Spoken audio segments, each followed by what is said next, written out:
We are a family. We are Liverpool. This means more. 축구계에는 항상 끊이지 않는 논쟁이 하나 있죠. 팀보다 위대한 선수는 없다. 사실 논쟁이라기도 애매한 게 메시 정도를 제외하면 대부분의 경우 축구 팬들은 팀을 절대적으로 우선시하긴 합니다. 그럼에도 팀과 선수 사이의 줄다리기는 끊임없이 여러 팀들에게 존재해왔고 분명 그 사이에는 딱 잘라 말하기 어려운 애매한 부분이 존재하는 것 같습니다. 우리는 과연 이 애매함 사이 어느쯤에 무게추를 둬야 하는 것일까요? 최근 첼시와 루카쿠의 이슈를 살펴보면 선수와 감독 혹은 선수와 구단 사이의 이 파워게임에 첼시와 투엘은 철저히 팀을 우선시하는 모습을 보였습니다. 스쿼드의 정통 스트라이커가 루카쿠 한 명밖에 없고 우승 경쟁을 하고 있는 리버풀과의 중요한 리그 경기였음에도 불구하고 투엘은 팀과 동료들을 존중하지 않은 인터뷰를 한 루카쿠에게 명단 제외라는 예상을 뛰어넘는 처벌을 내립니다. 이후 인터뷰에서 투엘은 루카쿠의 명단 제외 결정은 그의 경솔한 판단으로부터 보호하기 위함이었다. 사태를 확실히 하기 전 우리는 그와 얘기를 해봐야 하고 인터뷰 전문을 읽어봐야 하고 침착할 필요가 있기 때문이다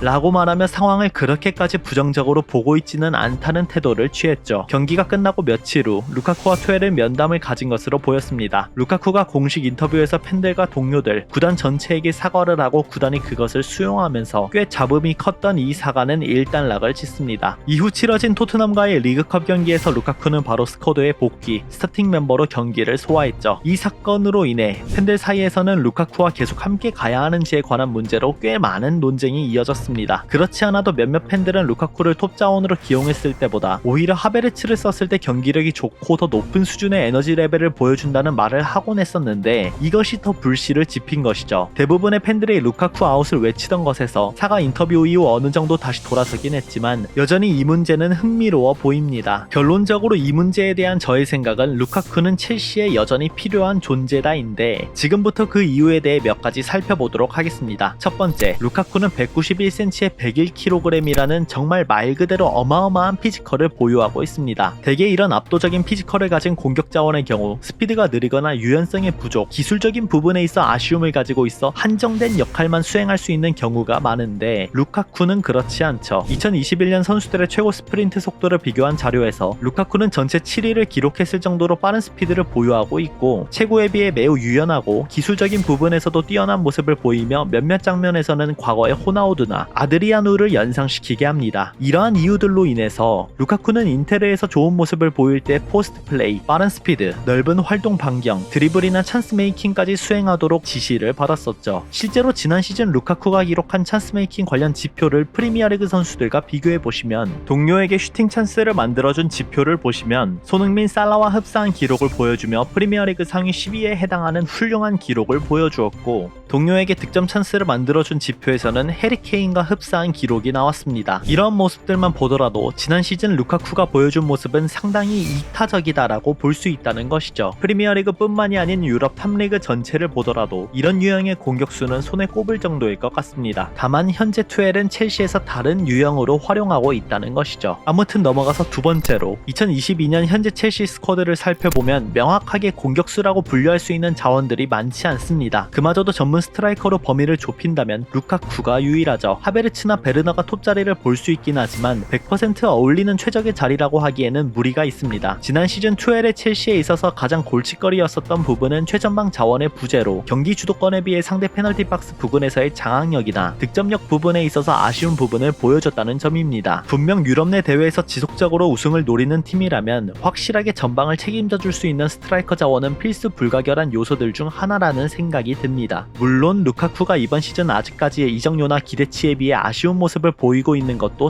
사실이지만 팀이 코로나 이슈로 인해 빠지는 스쿼드 자원이 많아 정상적인 경기를 운영할 수 없었다는 점, 루카쿠 본인 또한 부상이나 코로나로 인해 빠진 기간이 꽤 있었다는 점들을 고려해 본다면 아직은 평가를 내리기 이른 시점인 것 같습니다. 세 번째로 현재 유럽 축구리그는 우리가 흔히 말하는 A급 공격수를 찾는다는 것이 정말 어려운 상황입니다. B클럽에서 뛸 만한 퍼포먼스를 보여주는 공격수들은 손에 꼽을 정도고 그마저도 중에서도 각 팀의 핵심 선수로 자리매김한 경우가 대부분이기 때문에 이적 시장 테이블까지 가져오기가 쉬운 일은 아닙니다. 거기에 더해 2년이란 긴 시간 동안 코로나 이슈가 지속되고 있는 상황에서 대부분의 구단들은 이적 시장을 보내는 데 있어서 점점 더 소극적인 모습들을 보이고 있습니다. 이런 조건 속에서 첼시가 루카쿠라는 좋은 옵션을 1,000억이 넘는 이적료를 지불하고 데려온 지 1년 만에 포기하고 다른 자원을 물색하는 것은 쉽지 않은 선택으로 보입니다. 네 번째로, 어찌 보면 이것이 제가 생각하는 가장 중요한 이유가 될 텐데, 투엘이 앞으로 선보일 포백 형태의 전술에서 루카쿠가 필수적인 존재가 될 수 있을 것이란 예상입니다. 기본적으로 과거 도르트문트나 파리 생제르맹 등 여러 팀들을 거치면서 정말 다양한 전술을 활용해오던 투엘이 첼시에 와서는 대부분의 경기에서 3백만을 고집하는 모습을 보였습니다. 그런데 최근 치른 토트넘과의 리그컵 경기에서 변형 포백을 사용한 포메이션을 선보이며 앞으로 경기들에 있어서 포백을 활용할 수도 있다는 가능성을 내비쳤습니다. 개인적인 생각으로 첼시의 현재 득점력 빈곤 문제를 이 새로운 포백 체제가 어느 정도 해결해줄 수 있을 것이라 예상하고 있습니다. 공격 작업 시에 후방에 3명의 센터백을 두둔 3백과 달리 포백 체제에서는 2명의 센터백만을 배치시키고 모두 공격 작업에 가담할 수 있기 때문에 늘어난 공격의 숫자가 더 유리함을 줄 수 있을 것으로 보입니다. 이렇게 됐을 때 공격진은 첼시에 넘쳐나는 이선 자원의 숫자를 고려한다면 현재 3톱 형태를 가져가는 것이 아닌 최전방 공격수 1명을 두거나 투톱 체제로 갈 가능성이 높습니다. 원톱을 기용할 시에 이 자리에 들어가는 선수는 압박, 라인 브레이킹, 포스트 플레이, 다방면에서 뛰어난 역할을 가져가야 하는데 앞서 말한 루카쿠가 보여줄 수 있는 모습들과 매우 유사하죠. 상황에 따라 루카쿠를 활용한 포스트 플레이 이후 이선 침투를 노린다거나 전방에 혼자 배치된다는 것은 그만큼 스트라이커 스스로 활용할 수 있는 공간이 많아진다는 것을 의미하기 때문에 본인이 직접 라인을 깨고 들어가 찬스를 만들어내는 장면들도 가능할 것 같습니다. 투톱을 활용하게 된다면 과거 루카쿠가 인테르에서 보여줬던 모습들과 유사한 것들을 보여줄 수 있을 것이라 예상합니다. 그는 스트라이커 자원치고는 커리어 내내 중앙 지역이 아닌 측면 지역에 대한 선호도가 높은 편이었죠. 단순히 공격 작업에 있어 중앙 지역에만 머무르는 것이 아닌 측면 지역으로 돌아나가 동료들이 중앙 지역으로 침투할 수 있는 공간을 만들어 준다거나 본인이 직접 연결받은 후 중앙 쪽으로 몰고 들어와 슈팅으로 가져가는 장면들이 많았었습니다. 하지만 첼시의 현재 3백 체제에서는 이렇게 사이드 지역으로 빠져서 플레이를 하게 될 시 중앙에서 루카쿠 대신 버텨줄 수 있는 선수의 존재가 부족했기 때문에 투엘이 의도적으로 루카쿠의 활동 반경을 중앙으로 제한시켜버린 부분이 없지 않아 있습니다. 만약 하베르츠가 공미 혹은 투톱의 한자리에서 지금보다 버텨주는 플레이라던가 연계 부분에 있어서 좀 더 좋은 모습을 보여준다거나 이적 시장에서 그 역할을 해줄 수 있는 새로운 자원을 영입해 루카쿠의 파트너로 활용이 가능하다면 인테르에서 라우타로와 보여줬던 시너지처럼 지금보다 더 위협적인 모습을 루카쿠가 첼시에서 보여줄 수 있을 것으로 보입니다. 시끄러웠던 루카쿠 사과가 사과 인터뷰로 어느 정도 마무리가 되었지만 여전히 팬들의 마음속에는 아직까지 상처가 남아있는 듯 합니다. 루카쿠 스스로도 돌아선 팬들의 지지를 회복하기 위해 앞으로의 경기들에서 보다 더 영향력 있는 모습을 보여줄 필요가 있을 것 같습니다. 그럼 안녕!